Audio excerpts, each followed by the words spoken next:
Fala pessoal, beleza? Eu sou o Fábio, sejam muito bem-vindos ao canal de Resenhas dos Perdidos no Tempo, onde a gente bate papo e troca ideias sobre quadrinhos, RPG e assuntos relacionados. Se liga aí que a resenha de hoje já vai começar e hoje a gente vai seguir explorando o Aventuras na Era Iboriana, esse cenário de RPG nacional publicado pela 101 Games, que vai recriar aí o universo do Robert E. Howard, criador do nosso famoso bárbaro Conan, que inclusive está sempre ali nos observando aqui nos vídeos, beleza?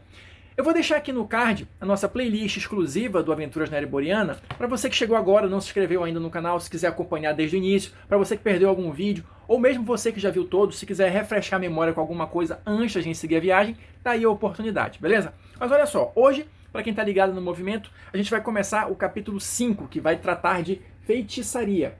Feitiçaria que é um tema bastante importante nas aventuras, né, do Conan, da Era Iboriana de uma maneira geral, geralmente como inimigos, como antagonistas, né? Mas aqui, como a gente está falando de um cenário de RPG, obviamente, se você quiser, o seu personagem pode fazer uso de magia, apesar dela ser bastante perigosa e bastante custosa, vamos colocar assim, né? Então, esse capítulo ele vai justamente nos mostrar, nos ensinar como é que funciona essa questão da magia adaptada aqui para o cenário do Solo 10. Mas antes de você fazer um personagem usuário de magia, lembre-se sempre, quem conhece as histórias do Conan sabe, Conan desconfia da magia, tá? E ele tem bons motivos para isso, a gente vai já ver porquê, beleza? Mas olha só, aqui o iniciozinho do capítulo, ele vai tratar um pouquinho de como é que funciona a magia, o que é a magia, né? Qual é a visão, né, que as pessoas têm da magia, e vai tratar aqui de 5 grupos, né, mais famosos ou de mais destaque de feiticeiros, né, cultos, etc e tal. Então aqui nesse destaque a gente vai ter o Anel Negro da Estígia, tá? Deixa eu aproximar aqui. O Anel Negro da Estígia, ele vai ser o culto liderado pelo Totiamon, que também é um personagem bastante conhecido, né, do universo do Conan. E os magos desse culto, eles geralmente vão se voltar para invocação de criaturas, tá? E eles também vão ter laços com o culto de Set, o deus serpente. Então, só para dar uma ideia geral de cada um desses grupos, beleza? Em seguida, a gente vai ter aqui o Círculo Sombrio de Imsha. Deixa eu mostrar aqui o símbolo para vocês, esse segundo aqui. Então, o Círculo Sombrio de Imsha, na verdade, ele vai ter magos voltados mais para magias de hipnotismo, para dominação mental, e eles geralmente ficam restritos à área da fortaleza deles, né? Localizada no Monte de Imsha, ali mais ou menos entre Vendia e o deserto hircaniano, para você que tem o mapa da Era Iboriana aí na cabeça, beleza? Em seguida, a gente vai ter aqui o terceiro grupo, que vão ser os filhos de Dagon e Derketo. Olha só, este terceiro bem aqui. Aqui é interessante a gente notar que algumas influências do H.P. Lovecraft, né, como eu comentei em algum vídeo anterior aqui dessa exploração do Aventuras na Era Iboriana, eles acabavam vazando, né, para o universo do Conan. Lovecraft e Howard eram amigos e se correspondiam. Aqui a gente tem um exemplo disso. Dagon é o nome de uma entidade lá dos mitos de Cthulhu, né, um conto, salvo engano, do Lovecraft também, e ele está presente na Era Iboriana, claro, um pouquinho modificado, mas tá aqui para não me deixar mentir nessa questão, beleza? No caso aqui dos filhos de Dagon e Derketo, os magos eles vão ser voltados para necromancia. Geralmente os magos desse culto, desse grupo, né, são ali da região de Zimbabwe, beleza? O nosso quarto grupo vai ser os sacerdotes do crânio amarelo de Kitai. Aqui, e como o próprio nome diz, eles geralmente são oriundos da região de Kitai, ali mais para o Oriente, né?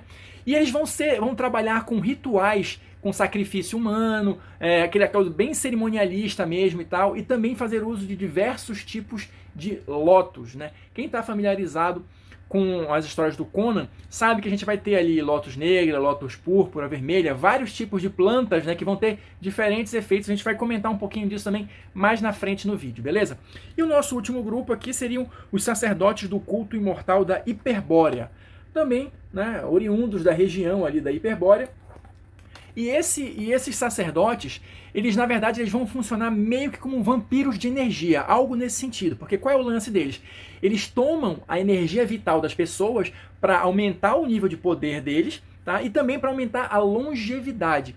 Isso é só para dar uma ideia geral do tipo de ameaça, do tipo de grupo que a gente pode encontrar aqui na Era Iboriana. Você obviamente pode criar o seu ali, tá? A sua própria ordem, o seu próprio culto, para atender melhor as necessidades da sua história, mas isso aqui é só para dar aquela ideia geral das coisas.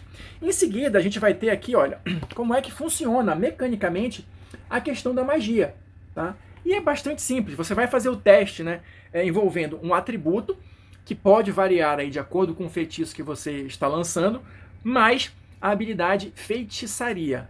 Para você fazer uso dela, obviamente você tem que ter essa habilidade, beleza?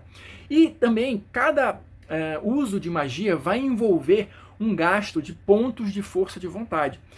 Isso é uma das coisas que começa a tornar a magia mais difícil de ser lançada e com custo elevado. Vocês vão ver aqui que eu vou dar alguns exemplos disso, tá?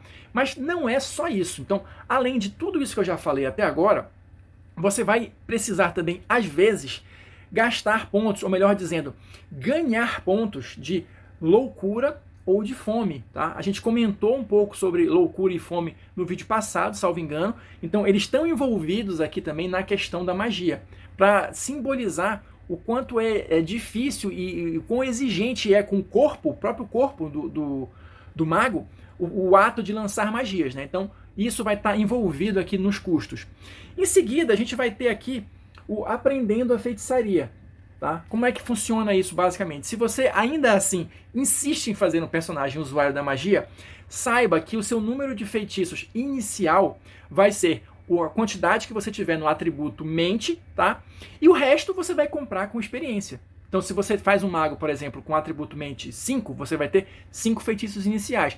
E o resto só comprando com pontos de experiência, salvo engano, são 10 pontos de experiência por feitiço. Mas a gente vai ver isso mais lá na frente no momento oportuno, beleza? Em vídeos futuros falando sobre experiência. Então, olha só. Em seguida, o que a gente vai ter aqui é uma grande lista aqui, olha, já começando desde aqui, uma grande lista com exemplos, né, de magia, com diversos feitiços e tal, para você escolher aqui, se deleitar, como é que você vai trilhar o caminho mais rápido em direção à loucura ou à morte por fome, enfim. Então são aproximadamente aí 50 feitiços, aproximadamente não, 50 feitiços para você escolher aqui quais se encaixam melhor com o seu personagem. E só para dar um exemplo, olha, eles vão ter mais ou menos sempre o mesmo padrão. O nome do feitiço, o custo, deixa eu ver um aqui. Ó, esse aqui deve ser bem difícil. Ressurreição. Então ele vai ter aqui, olha, o atributo que está vinculado, olha, como eu falei, isso vai variar de acordo com o feitiço. Então neste caso aqui você testaria corpo mais feitiçaria, com um custo de 8 pontos de força de vontade, tá? Então não é para todo mundo. E mais um marcador de loucura. Isso tudo está envolvido para você lançar o feitiço.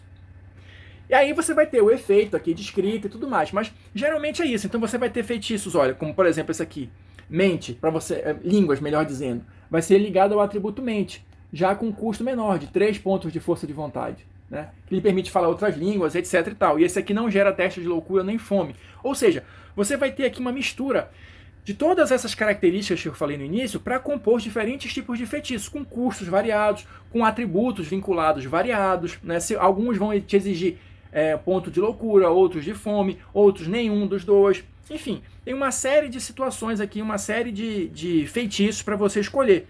Só para citar alguns: invisibilidade, luz, escuridão, medo, ler mentes, né? Telecinésia, sentidos extraordinários, transformar-se em animal, fortalecer uma arma e uma armadura, ó, criar uma arma mágica, né? Temporária, né? Mas enfim, tudo aqui. Então, 50 feitiços para você escolher a melhor maneira de destruir o seu personagem, levar o seu personagem à loucura. Enfim, em seguida a gente vai ter os artefatos de poder, que vão ser propriamente itens mágicos, no sentido mais amplo aqui da coisa, tá? Os artefatos de poder, eles vão ter algum efeito especial, tá? Mecânico, ou vão te dar alguma vantagem no teste, tá? Ou vão servir como se você estivesse usando um feitiço específico. Ou seja, eles não vão ter o custo, vamos dizer assim, de loucura, de força de vontade, ele é um objeto, você vai só usar. O que ele vai colocar aqui é um custo, mas é um custo como se fosse de criação. Então, por exemplo, uma adaga ritual, ela vai custar aqui 1000 moedas. Se você quiser fabricar este item, tá? Mas da feita que ele está pronto, você vai usar, obviamente você não tem nenhum gasto, a não ser que esteja descrito aqui na descrição de como funciona o artefato, tá? E o funcionamento dele é aquilo que eu falei ainda agorinha. Ele tem 3 tipos básicos. Ou ele vai ter um efeito especial específico que vai estar descrito ali, ou ele vai te conceder alguma vantagem em algum teste específico também. Só lembrando, a vantagem, em vez de você jogar um D10, você vai jogar 2 D10 e vai escolher o melhor resultado. Então, esse é o efeito mágico de alguns dos artefatos aqui contidos.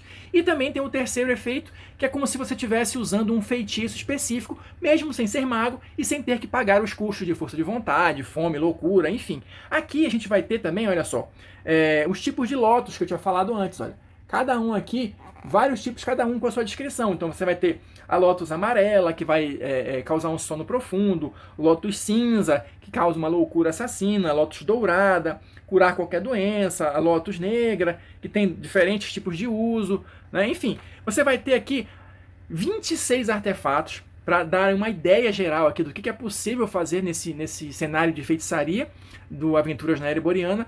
E claro, se você quiser bolar outros artefatos, pegar emprestado de alguma história do Conan ou outra história de espada e feitiçaria e transportar para cá, eu acho que lendo esses artefatos aqui, você já vai ter uma ideia geral de como é que a coisa funciona e vai ficar mais fácil para você transportar e tentar encaixar esse artefato nas regras e no cenário aqui. Tá? Então só para a gente fechar, olha, são 26 artefatos, cada um com a sua descrição específica, né, com os custos, se você quiser fabricar esse artefato e tudo mais.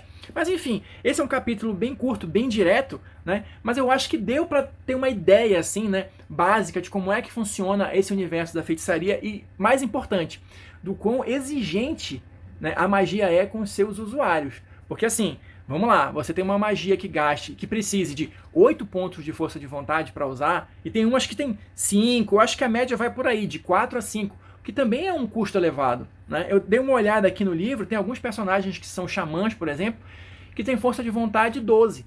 Então aí, dependendo do poder da magia que você vai invocar, você vai fazer 2 ou 3 magias, ou seja, é uma coisa que precisa ser bem pensada e precisa ser estratégica para ser o mais efetiva possível. Até porque se você reduzir, né, esses seus pontos de força de vontade a 0, também tem consequências mecânicas no jogo. Então não dá para sair disparando bola de fogo aí, entre aspas, né, e ver o que vai dar. Beleza? Bom, pessoal, é mais ou menos isso que a gente tinha para conversar sobre a feitiçaria. Espero que vocês tenham curtido. Quem viu o vídeo até aqui, muito obrigado. Deixa aí o seu like, seu dislike, seu comentário. O que vocês acharam desse sistema de magia, desse funcionamento aí, ou alguma dúvida pra gente continuar batendo papo aí nos comentários, beleza?